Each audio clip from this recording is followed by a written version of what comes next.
Bike তো sports নিয়ে ফেললাম। আপনারা অলরেডি 2-3টা ভিডিও দেখতে দেখতে বিরক্ত হয়ে গেছেন, অনেকে প্রশ্নও করছেন এখন কি কি মড করার চিন্তা ভাবনা আছে।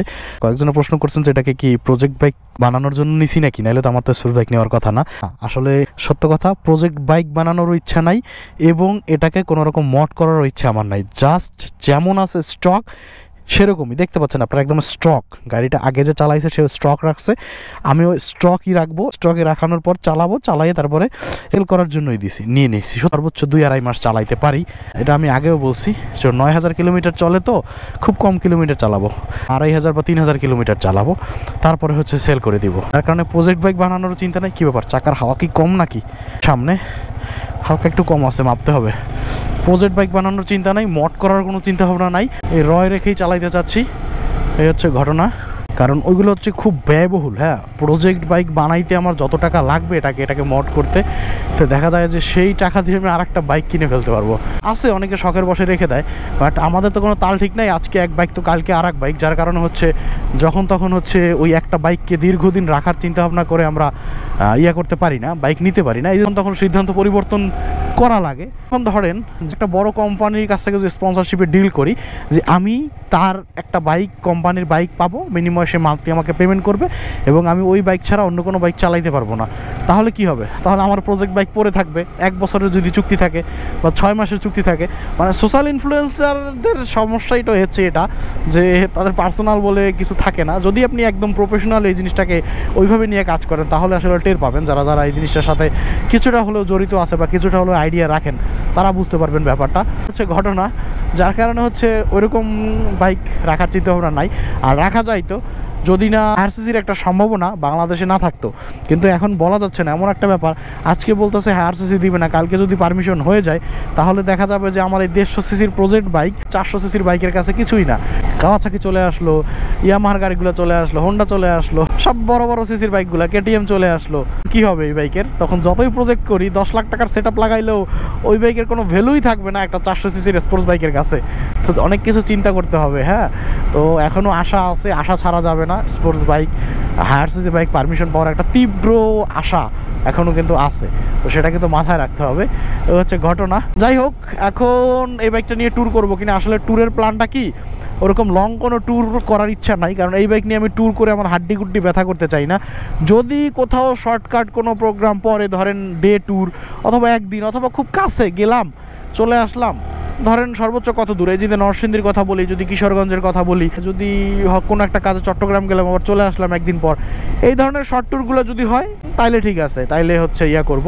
কিন্তু এর বাইরে যদি মনে করেন লং ট্যুর, অনেক দিনের, 10 দিনের জন্য বের হইলাম, 15 দিনের জন্য বের হইলাম, তাইলে এই বাইক নিয়ে বের হওয়া যাবে না ভাই। কারণ স্পোর্টস বাইক নিয়ে আমার পক্ষে লং টাইম চালানো সম্ভবই না। অলরেডি আমি 5 কিলোমিটার 10 কিলোমিটার বাইকটা চালাইলে আমার হাত ব্যথা করে, পুরো বিরক্ত হয়ে যাই। এই যে এই জিনিসটা আমার কাছে খুব পেইন লাগে স্পোর্টস বাইক নিয়ে বের হইলে। যেমন এখন আমি অফরোড নিয়ে বের হইলে, সিবিএক্স নিয়ে বের হইলে, এই যে এখান থেকে এক টান দিতাম, এক টান একদম সবার আগে থাকতাম। কিন্তু স্পোর্টস বাইক হচ্ছে ভাঙাচুরায় গেলে গাড়ি ঠিকই পারবে, কিন্তু আমার কোমর তো আর পারবে না ভাই। এমনকি হাত পায়ের জয়েন্ট সুইটাও যাইতে পারে এই অবস্থায় এত জোরে ঝাঁকি লাগলে। কিন্তু অ্যাডভেঞ্চার ট্যুর আর অফরোড এইগুলো হইলে এই পেইনটা খাইতে হয় না। আমি আবার এই জিনিসটা খুব এনজয় করি, যে ভাঙাচুরার ভিতর থেকে নামাই দিলাম, খুব জোরে চালায় গেলাম, মানে এই জিনিসটা খুব আমি এনজয় করি। কারণ নিজেকে একটু শক্তিশালী মনে হয়। আমি 4 চাকার গাড়ি চালাইলে ওই জিনিসটা খুব মিস করি, যে গাড়ি হবে এমন যে সব পরিবেশে সে টিকে থাকতে পারবে। ওই একটু স্পিড ব্রেকার হলে আস্তে করে থামতে হবে, ভাঙা হইলে থামতে হবে, এই জিনিসটা আমি সহ্য করতে পারি না। আমার কাছে এই জিনিসটা খুব পেইন লাগে, যে সামান্য একটু ভাঙা হইলে গাড়ি আর যাইতে পারে না। এরকম কেন হবে? গাড়ি হবে শক্তিশালী, দেই নামাইয়ে দেই, যা আছে কপালের, ধৈর্য কুলায় না। এখানে আমি কয়েকশো গাড়ি পিছনে ফালাইয়া সিবিএক্স দিয়ে সবার আগে গেছি, সবাই খালি অবাক হয়ে তাকাইছিল যে করতেছেটা কি। ও বাবা রে বাবা, এইটুকু ভাঙা দিয়ে চালাইতেছি, তাতেই একদম টের পেয়ে যাচ্ছি, হাতে লাগতেছে পুরা। আমার স্পোর্টস বাইক বেশিক্ষণ না চালাইতে পারার আরও একটা সমস্যা আছে। হ্যাঁ, ছোটোবেলা বলতে তখন ক্লাস 6-7-এ পড়ি সম্ভবত, আমার এই হাতটার থেকে, এই জয়েন্ট থেকে একবার সরে গেছিলো। হ্যাঁ, একটা ফ্র্যাকচার হয়েছিল। তো এরকম একটা গাছ লাগাইতে যাচ্ছিলাম, তো গাছটা পিছন দিকে পড়ছি, আমি হাতটা ঠেকাইছি, হাত দিয়ে ঠেকাইছি যেন পড়ে না যায়। তো হাতটা এইভাবে উল্টাভাবে পড়ছিল, তো যার কারণে আমার হাতে হচ্ছে ওখানে অনেক দিন প্লাস্টার করা ছিল। তো এখনও হচ্ছে খুব বেশি প্রেশার ওইখানে পড়লে ওইখানে হচ্ছে ব্যথা করে। ওটা ভয় লাগে যদি ওখান থেকে আবার ছুটে যায়। যদিও এখন পর্যন্ত আর কখনো সমস্যা হয় না, পরবর্তীতে অনেক বছর হয়ে গেছে, কিন্তু তারপরে হচ্ছে এর জন্য ওই যে ভিতরে আমি ওই পেইনটা না হালকা করে ফিল করতে পারি যে এই তো ব্যথা হচ্ছে ওইখানে, মানে হালকা হালকা। তো যার কারণে ভয়ও লাগে যদি এরকম একটা ভাঙায় ধূপ করে পড়ি স্পোর্টস বাইক নিয়ে, আর যদি হাতে বা আঘাত লাগে তাহলে ওই জায়গাটা আমার ছুটেও যাইতে পারে। কারণ অ্যাডভেঞ্চার ট্যুরে যতই ঝাঁকি লাগুক ওইখানে ওইরকম প্রেশারটা পড়বে না, কারণ হাতটা তো এইভাবে থাকে, এখানে তো হাতটা পুরোটা ভরটা এটার উপরে জয়েন্টের উপরে থাকে।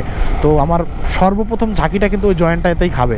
তো যার কারণে ওই জিনিসটা খুব ভয় পাই আমি, যে হঠাৎ করে দেখলাম না এইরকম একটা স্পিড ব্রেকার উঠাই দিলাম আর এক ঝাঁকিতে, এই জিনিসটাও ভয় পাই। যার কারণে স্পোর্টস বাইক ভয় পাওয়ার অন্যতম কারণ আছে। 3 days later. যখন আপনাদের সাথে কথা বলতেছিলাম তখন সেটা ছিল 2 দিন আগে, অলরেডি 2 দিন না 3 দিন কেটে গেছে। গাড়িটা হঠাৎ করে গ্যারেজ থেকে বের করলাম, পুরো ময়লা আবর্জনা, গাড়ি স্টার্ট অনেকক্ষণ লাগছে গরম হইতে, মানে স্টার্ট নিছে কিন্তু আরপিএম কমতে অনেক সময় লাগছে। তার উপরে চালানো শুরু করছি, দেখি গাড়ি ডানে বামে এরকম করে। ঘটনা কি, ওই যে ভিডিও শুরুতে, এই ভিডিওটা শুরুতে মানে 3 দিন আগে দেখতেছিলাম না চাকায় হাওয়া কম, তো এখন দেখতেছি সামনের চাকার হাওয়া আরও কমে গেছে। তো এখন হাওয়া দিতে হবে। লিক হয় না মনে হয়, আগে থেকে একটু কম ছিল, আবার ফেলে রাখার কারণে একটু বেশি কমে গেছে, এই হচ্ছে ঘটনা। এখন হাওয়া দিলেই বোঝা যাবে, অথবা চোরা লিকও থাকতে পারে, ব্যাপার না। এখন হাওয়াটা দিতে হবে, গাড়িটা ওয়াশ করতে হবে। খুবই বাজে অবস্থা, খুবই ধুলা পরে একদম সাড়ে সর্বনাশ হয়ে গেছে গাড়ির। আসছিলাম 1 নম্বরে, এই দেখেন গাড়ির অবস্থা এখন দেখলে বুঝতে পারবেন এই যে কী অবস্থা হয়েছে এই যে 3 দিনে। আর চাকায় একদমই হাওয়া ছিল না, আপাতত এখান থেকে হাওয়া দিয়ে নিলাম।